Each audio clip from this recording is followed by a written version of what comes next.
Hi everyone, Les here, and I'm just going to go through a quick exercise.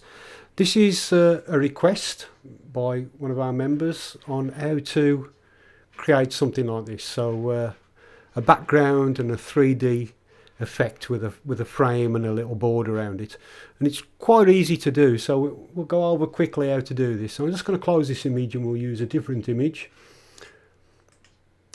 So I'm going to use this one as an example. So first thing, duplicate the layer. So we go to the layer, right click, duplicate layer, click on OK. So now we've got two layers there. And what we do now is to alter the size of the canvas of the picture. Now that is different to resizing a picture. The picture would actually, if you resize the picture, it gets bigger or smaller. If you resize the canvas, this image will stay the same size and it will put a border around it basically.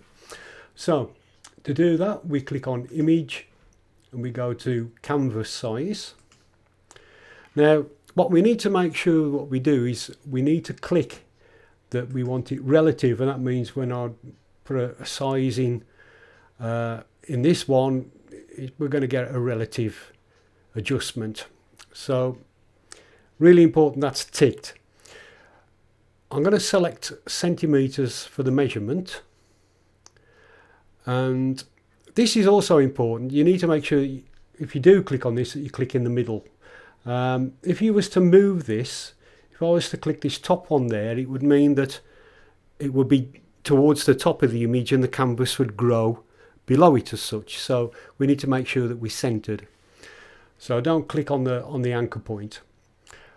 And we're just going to put in, I'm guessing now because I don't really know exactly how big this image is, but I'm going to put in 3 centimeters, and this is trial. If it's too big or too small, you can adjust it after.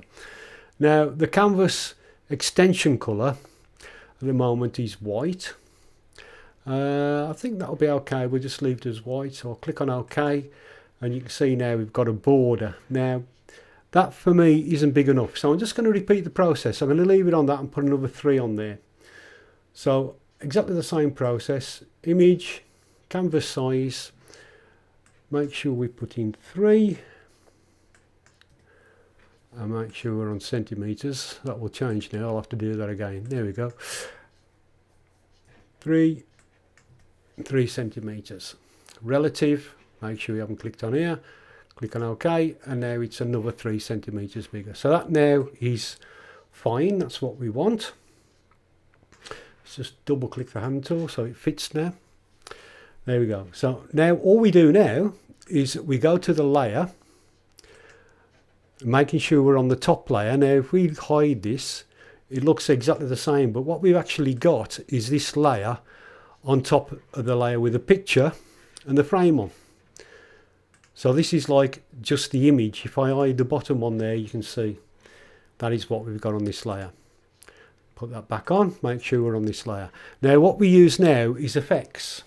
So you can see the word effects at the bottom of the layers palette here. Click on the FX there, and the first thing we're going to do is bevel and emboss. So I'm going to click on that and this box comes up. Let's just move this over so you can see the effect it will have. And you've got different styles. Let's just try, we'll do pillow emboss. If I just change the size now, you will see what that is doing to the image.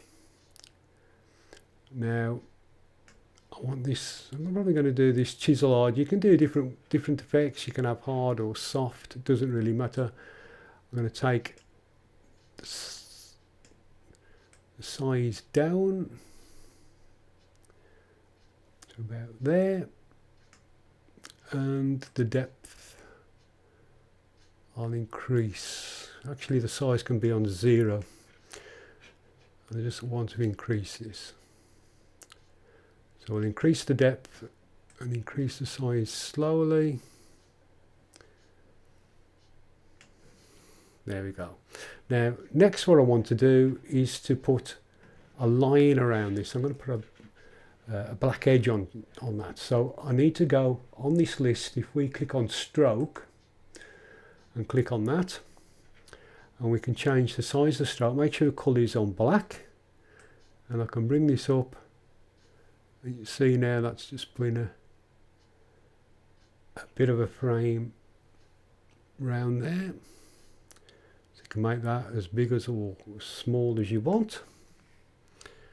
And then next we can go to drop shadow. So I'm going to click on drop shadow. We click on there, make sure it's selected, and the drop shadow we can change the opacity. So if I bring the opacity up, we can see what we're doing. The distance,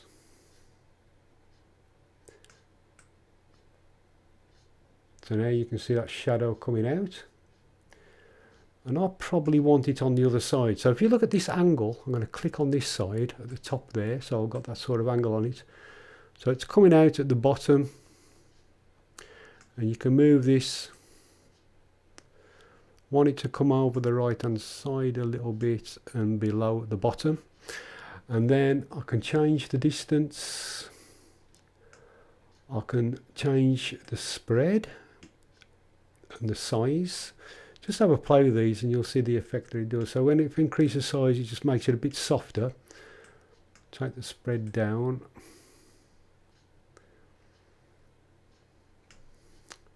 Bring the distance down a little bit. I don't want too much on there, just a bit. Okay, so that's looking okay. And you can play to your heart's content on this. You can get these different effects. So the stroke gives you the black border. Not sure I like that beveling emboss. Let's just go back to that. So let's try a different one. We'll try an inner bevel. Yeah, that's nicer. Okay, so we've got an inner bevel there. We can change the depth on that. Just gives it that bit of a effect on there. You also got the contour as well. I mean, you can play with those. You've got all these different contours you can play with. That doesn't look good, does it? But if we take the depth down, it may alter that. No, it's not. Okay, so we're not going to go with that one. Let's change it back to what it was.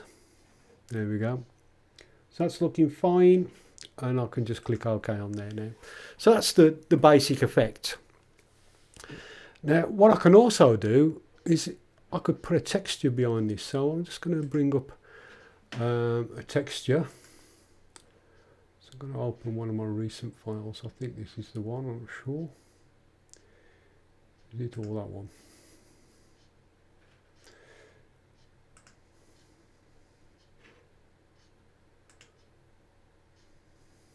No, that's the Kingfisher. Okay, let me just go to File Open. This is the one. Okay, so I've got a texture here, and I'm just going to, first of all, I'm just going to rotate this round. So let's go to Image, Rotation, and I need to flip it 90 degrees whichever way. Click on the hand tool, and I'm going to drag this over to this image. Hold down the Shift key and that will put it in the middle. Now, remember now, because I was on this layer, it's below this now, so I can't see it, but it's actually there. So if I resize it now, I'm going to resize it, make it larger.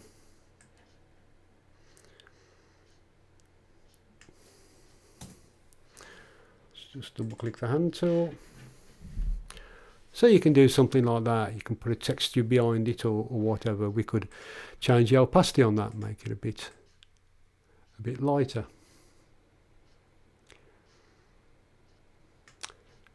And you can play to your heart's content. If you wanted to give it a little bit more picture type feel to the image, we could duplicate this.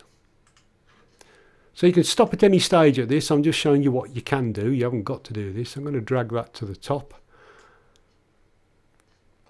And I'm going to change the layer mode to soft light, and then we can sort of add a texture effect to that if we wanted to, just to give it a bit of a more of an arty look. So you got something like that. So you can play with all those settings. So that's just using the effects on the layer. Those are still accessible. So you can go back to any of these just simply by double clicking and change whatever you want. So if I went to drop shadow, for instance, maybe I want to just soften that a little bit. I can make it a little bit larger, take the opacity up a little bit, take the distance down a tad.